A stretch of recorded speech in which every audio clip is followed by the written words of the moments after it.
बिस्मिल्लाहिर्रहमानिर्रहीम अस्सलाम वालेकुम डियर स्टूडेंट्स, मैं हूं हबीबुल्लाह कमर। ई कॉमर्स के लेक्चर सीरीज़ के अंदर एनक्रिप्शन का टॉपिक हमारा चल रहा था जिसे हम क्रिप्टोग्राफी भी कहते हैं।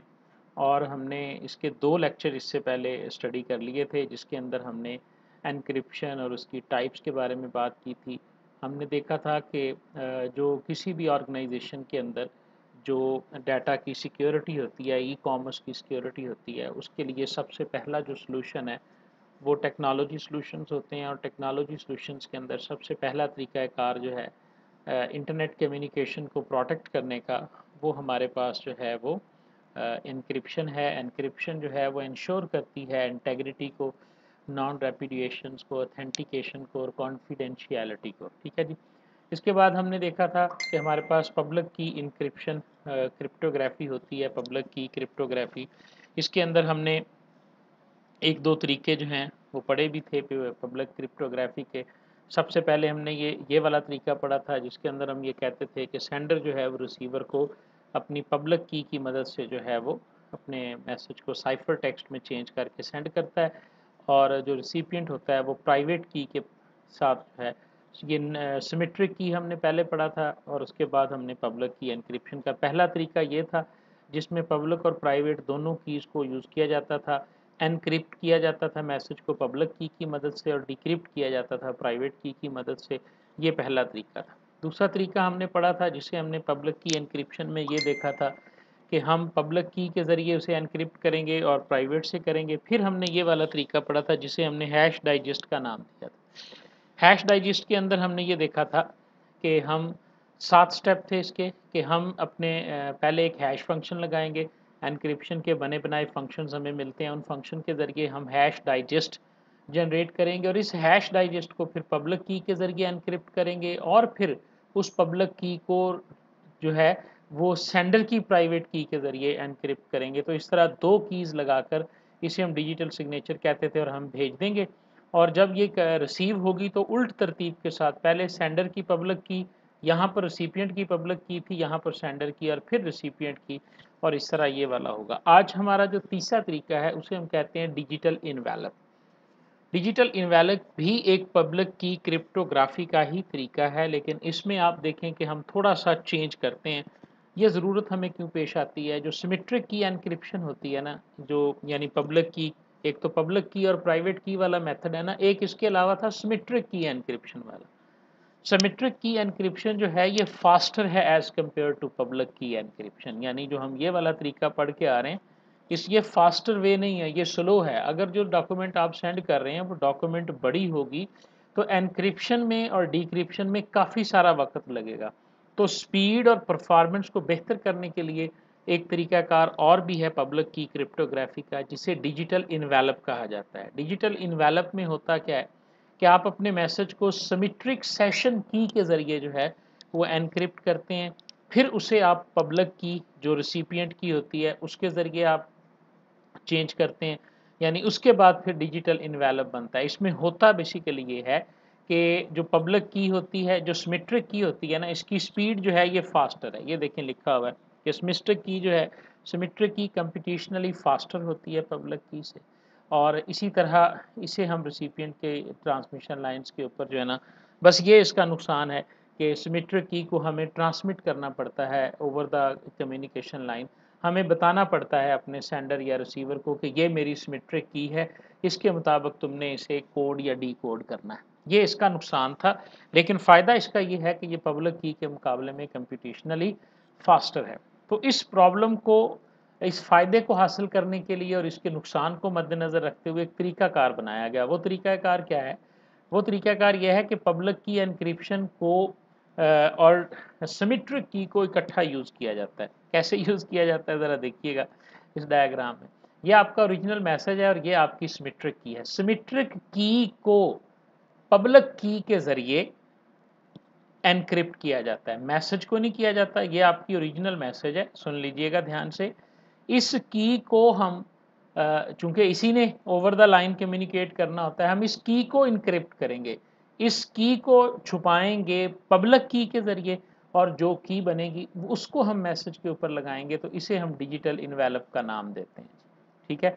और इस तरह हम अपने मैसेज को 2 कीज़ के अंदर बंद करेंगे। की विद इन अ की भी हम इसे कहते हैं। ये एक ऐसा मेथड है जिसके अंदर की विद इन अ की हम करते हैं कि हम ओरिजिनल मैसेज को सिमेट्रिक सेशन की के ज़रिए एनकोड किया और इस सिमेट्रिक सेशन की को हमने पब्लिक की के ज़रिए एनकोड किया और उसे सेंड कर दिया ओवर द कम्युनिकेशन लाइन। यहाँ पर जो मैसेज बनेगा इसे हम डिजिटल इनवेलप कहते हैं। डिजिटल इनवेलप टेक्निक के अंदर हम सिमेट्रिक सेशन की जो होती है उसको पब्लिक की के ज़रिए एनक्रिप्ट करके भेज रहे होते हैं, यानी हमने एक की को इनवेलप के अंदर डाल दिया। यहाँ पे हमें पता है कि पब्लिक की के ज़रिए एनक्रिप्ट किया जाता है तो रिसिपिएंट की जो होती है, रिसिपिएंट अपनी प्राइवेट की से उसे डिक्रिप्ट करता है, पब्लिक से ही नहीं करता बल्कि अपनी प्राइवेट से वो खोलेगा और उसके पास सिमेट्रिक सेशन की आ जाएगी और इस की के ज़रिए उस डिप्लोमेटिक रिपोर्ट को दोबारा प्लेन टेक्स्ट के अंदर जो है वो चेंज कर दिया जाएगा। अगर हम इसके स्टेप्स देखें तो हम क्या करेंगे जी, नंबर 1 कि पब्लिक की एनक्रिप्शन में हम करेंगे encrypt and send the symmetric key. This technique is called digital. One solution is to use more efficient symmetric encryption and decryption for large documents. But public key encryption to encrypt and send the symmetric key. ये line पढ़ने वाली है। Public key encryption को हम use करेंगे किसके लिए? Encrypt करने के लिए और सेंड करने के लिए सिमेट्रिक की को। और ये जो काम है क्या? एनक्रिप्टिंग यानी छुपा देना सिमेट्रिक की को with the help of public key encryption. This technique is called digital envelope. अगर आप इसके स्टेप्स देखें तो हमारे पास बन जाएंगे जी। नंबर 1 स्टेप हमारे पास क्या है जी, मैं यहाँ से देख लेता हूँ जी, पेन को ले लेता हूँ। डिप्लोमेटिक डॉक्यूमेंट जो है इसको हम सिमेट्रिक की से जो है वो एनक्रिप्ट करेंगे जी।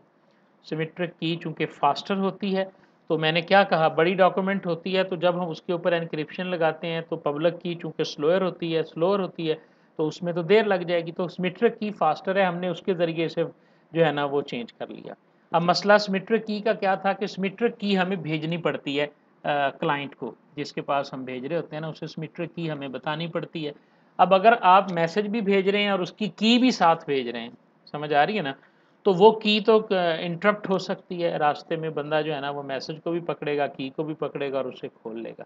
तो इस की को भेजने के लिए हम क्या करते हैं, इस की को हम एनक्रिप्ट कर देते हैं पब्लिक की के साथ, यानी उस चाबी को हम एनक्रिप्ट करेंगे पब्लिक की के साथ। अब अगर कोई बंदा उस पब्लिक की उस सिमेट्रिक की को भी हासिल कर लेता है तो वो उसे ओपन नहीं कर सकता, क्योंकि वो रिसिपिएंट की पब्लिक की के ज़रिए एनक्रिप्ट हुई है और इसने खुलना है उसकी प्राइवेट की के ज़रिए। समझ आ रही है ना, ये पब्लिक और प्राइवेट वाला जो कॉम्बिनेशन था। तो प्राइवेट की जो होती है कोई भी अदारा अपनी किसी को बताता ही नहीं है, ठीक है, इसलिए ये सिक्योर हो गया तरीका, ठीक है। यानी इसमें हमें फास्टर एनक्रिप्शन भी मिल गई और जो डिसएडवांटेज था सिमेट्रिक की को ट्रांसमिट करने वाला ओवर द कम्युनिकेशन लाइन, उसको भी हमने सॉल्व कर लिया। मैं उम्मीद करता हूँ कि समझ में आ गई होगी आपके बात।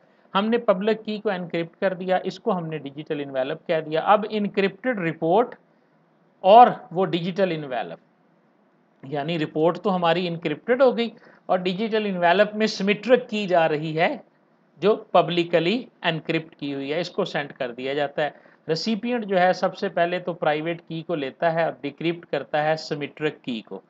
वो की को रिसीव करता है, प्राइवेट की उसके पास पड़ी होती है, वो उसके ज़रिए उसे डिक्रिप्ट करता है और उसके बाद उस सिमेट्रिक की मदद से अपनी रिपोर्ट को दोबारा वो डिक्रिप्ट करता है और वो रिपोर्ट उसे ओरिजिनल हासिल हो जाती है। इस मेथड के अंदर हमारे पास टाइम भी बचेगा, चूंकि सिमेट्रिक की के ज़रिए एनक्रिप्ट करना और डिक्रिप्ट करना यानी दो चीज़ें थी ना। डॉक्यूमेंट को हमने फास्टर की के साथ इनक्रिप्ट कर लिया और जो सिमेट्रिक की वो होती छोटी है उसको हमने पब्लिक की, जो कि बेशक स्लोअर भी है लेकिन पब्लिक की चूंकि स्मॉल होती है तो वहाँ पर भी हमने एफिशिएंसी जो है वो अचीव कर ली। ठीक है जी, तो ये हमारे पास लास्ट तरीका है पब्लिक की क्रिप्टोग्राफी का, डिजिटल इनवेलप का। एक दफ़ा आप डायग्राम को दोबारा देख लें और इस कॉन्सेप्ट को देख लें। अगर थोड़ी बहुत भी कन्फ्यूजन होगी तो आप इसको रिपीट करके वीडियो को देख लीजिएगा जी। उसके बाद हमारे पास आ जाता है digital certificates and certification authorities. हमने बात की कि हमारे पास जो कम्युनिकेशन है उसमें कीज़ बनती हैं, पब्लिक की होती है, प्राइवेट की होती है, इसी तरह हमने कहा था 56 बिट है, 128 बिट है। तो ये सारी चीज़ें जो होती हैं ना, ये डिजिटल सर्टिफिकेट्स कहलाते हैं। तो इनको कैसे बनाया जाएगा? हर बंदा अपनी प्राइवेट की बना के बैठ जाएगा, ऐसा नहीं है। बाकायदा एक सर्टिफिकेशन अथॉरिटीज़ मौजूद हैं इंटरनेट के ऊपर, जो इन सर्टिफिकेट्स को जारी करती हैं। और ये जो डिजिटल सर्टिफिकेट्स होते हैं, बेसिकली ये किसी भी कंपनी की पब्लिक और प्राइवेट की के मैकेनिज़्म्स होते हैं, जो कि ऑथराइज़्ड वे के अंदर जो है वो क्रिएट किए जाते हैं। तो ये हमारे पास बाकायदा डिजिटल सर्टिफिकेट्स हर ऑर्गेनाइजेशन हासिल करती है, और वो वैलिड सर्टिफिकेट्स होते हैं जिसको इंटरनेट की दुनिया के अंदर वही सर्टिफिकेशन अथॉरिटीज़ जो होती हैं वो वेरीफाई भी कर रही होती हैं और चेक भी कर रही होती हैं। ठीक है जी। उसके बाद हमारा एन्क्रिप्शन का लास्ट टॉपिक आ गया जी, कि एन्क्रिप्शन के कुछ हमारे पास एडवांटेजेस भी हैं। सिंपल एडवांटेजेस हैं जी। नंबर 1, सिक्योरिटी प्रोवाइड करती है, इंटेग्रिटी को मेंटेन करती है, प्राइवेसी को प्रोटेक्ट करती है, पार्ट ऑफ द एग्रीमेंट होती है। पार्ट ऑफ द एग्रीमेंट से क्या मुराद है कि जब दो सेंडर और रिसिपिएंट जो हैं वो कम्युनिकेट करना चाहते हैं, तो वो एक दूसरे के साथ वन सॉर्ट ऑफ एग्रीमेंट करते हैं, पब्लिक की, प्राइवेट की, सिमेट्रिक की सूरत में। तो यानी दोनों पहले एक एग्रीमेंट को साइन करते हैं, उसके बाद कम्युनिकेशन की जाती है। कोई ये नहीं कह सकता कि विदाउट एनी फॉर्मल डॉक्यूमेंटेड वे हमारी जो है ना वो कम्युनिकेशन हुई है। डाटा को अक्रॉस डिवाइसेस जो है ये प्रोटेक्ट करता है। एक डिवाइस से निकल के दूसरे डिवाइस में जाना है, दरमियान में कितने ही सर्वर्स आने हैं, राउटर्स आने हैं, जिनमें से गुजर के डाटा ने ट्रांसमिट होना है फ्रॉम सेंडर टू रिसिपिएंट। तो ये प्रोटेक्ट करता है उसी डाटा को अक्रॉस द डिफरेंट डिवाइसेस। अब ये सारी कहानियाँ जो मैंने पीछे आपको सुनाई, इसका ये मतलब नहीं है कि एन्क्रिप्शन का कोई नुकसान नहीं है। जितनी भी टेक्नोलॉजी के सॉल्यूशंस होते हैं, एंटीवायरस भी अगर फ़ायदा देता है तो उसका नुकसान भी है कि वो आपके सिस्टम के रिसोर्सेज को यूज़ कर रहा होता है, रैम को यूज़ करता है, सीपीयू को यूज़ करता है। आपके पास एक तगड़ा कंप्यूटर होना चाहिए अगर आप एंटीवायरस को चलाना चाहते हैं, ठीक है? इसी तरह एन्क्रिप्शंस की भी कुछ लिमिटेशंस हमारे पास हैं। नंबर 1 तो ये है कि एन्क्रिप्शन इनसाइडर्स के अगेंस्ट हमें कोई भी सेफगार्ड मुहैया नहीं करती। जो बंदा आपकी ऑर्गेनाइजेशन का है, उससे आप कैसे छुपा सकते हैं अपनी इनसाइडर की? उसके लिए हमेशा इनसाइडर्स जो हैं वो एन्क्रिप्शन इनसाइडर्स को किसी भी सूरत में हैंडल नहीं करती, क्योंकि प्राइवेट की है तो वो भी आपका इनसाइडर उसको हासिल कर सकता है। अगर पब्लिक की है वो तो पहले ही ऑलरेडी पब्लिक है, सिमेट्रिक की है तो वो भी। तो जो प्राइवेट की जो सबसे मेन टूल है इसका, इनसाइडर से बचने की कोई भी ऐसी सहूलत इसमें नहीं है। प्राइवेट की इज़ टू बी प्रोटेक्टेड। इसको किस तरह से प्रोटेक्ट किया जाएगा? इसके solid mechanism and management policies चाहिए। ठीक है, मैं जब मास्टर्स कर रहा था, अपना एमफिल कर रहा था, तो उस वक्त मैंने इसके ऊपर एक टर्म पेपर लिखा था जिसमें मैंने एक ऑर्गेनाइजेशनल पॉलिसी बनाई थी, जिसके तहत मैंने बताया था कि प्राइवेट की को जो है वो किस तरह से प्रोटेक्ट किया जा सकता है। ये ऑर्गेनाइजेशन टू ऑर्गेनाइजेशन जो है ना वो वेरी करनी चाहिए, और इसमें बहुत कम लोग जो हैं वो इन्वॉल्व होने चाहिए। There is no guarantee that person using your computer can not access your private key. जो इनसाइडर, जो एम्प्लॉय आपके कंप्यूटर्स को यूज़ करते हैं, आपके नेटवर्क्स को यूज़ करते हैं, उन एम्प्लॉयज़ को से आप कैसे गारंटी दे सकते हैं कि ये एक्सेस नहीं कर सकते आपकी ऑर्गेनाइजेशन के प्राइवेट रिसोर्सेज को? बंदा ही उसी ऑर्गेनाइजेशन का मुलाज़िम है। अब बैंक वाले की क्या गारंटी दे सकते हैं कि बैंक का मुलाज़िम फ्रॉड नहीं करेगा? और ऐसा होता है, एक्सेस उनके पास होती है, तो सिर्फ लॉयल्टी उन्हें रोक सकती है। और एंग्री एम्प्लॉइज़ जो है, ये मैनेजमेंट का टॉपिक है कि किसी भी ऑर्गेनाइजेशन को एंग्री एम्प्लॉइज़ से बहुत ज़्यादा खतरा होता है, और वो लॉजिक बॉम्ब्स यूज़ करते हैं। ये बाकायदा टर्म है जी, लॉजिक बॉम्ब। कि जो एंग्री एम्प्लॉइज़ होते हैं वो कभी-कभी आपके सिस्टम में लॉजिक बॉम्ब्स लगा देते हैं, और वो क्या करते हैं, आप रिज़ाइन कर जाते हैं, लेकिन लॉजिक बॉम्ब एक टाइम के बाद जो है वो एक्सप्लोर होता है और आपके सिस्टम को ख़राब कर देता है। There is no assurance that someone else in the world can not use your personal ID papers. इस चीज़ की भी कोई गारंटी नहीं है। तो बहरहाल ये कुछ लिमिटेशंस हैं। These are not disadvantages. यहाँ पे आप देखें, मैंने लफ्ज़ डिसएडवांटेजेस नहीं लिखा, ये लिमिटेशंस हैं, इनको बेहतर किया जा सकता है। जिस तरह सिमेट्रिक की लिमिटेशन थी, तो डिजिटल एनवेलप के ज़रिए उसे बेहतर कर लिया गया, तो इन्हें मज़ीद बेहतर किया जा सकता है। ये लिमिटेशंस हैं उसकी, आप इनको स्ट्रेट फॉरवर्ड ये नहीं कह सकते कि डिसएडवांटेजेस हैं। सो जितनी भी टेक्नोलॉजी के सॉल्यूशंस होते हैं जी, उनके एडवांटेजेस और उनकी लिमिटेशंस साथ-साथ चलती हैं। आपने ये देखना होता है कॉस्ट बेनिफिट एनालिसिस के अंदर कि आपको इसकी लिमिटेशंस से ज़्यादा इनसिक्योरिटी है या जो एडवांटेजेस इससे हमें हासिल हो रहे हैं वो हमारे लिए ज़्यादा मैटर करते हैं। ठीक है जी।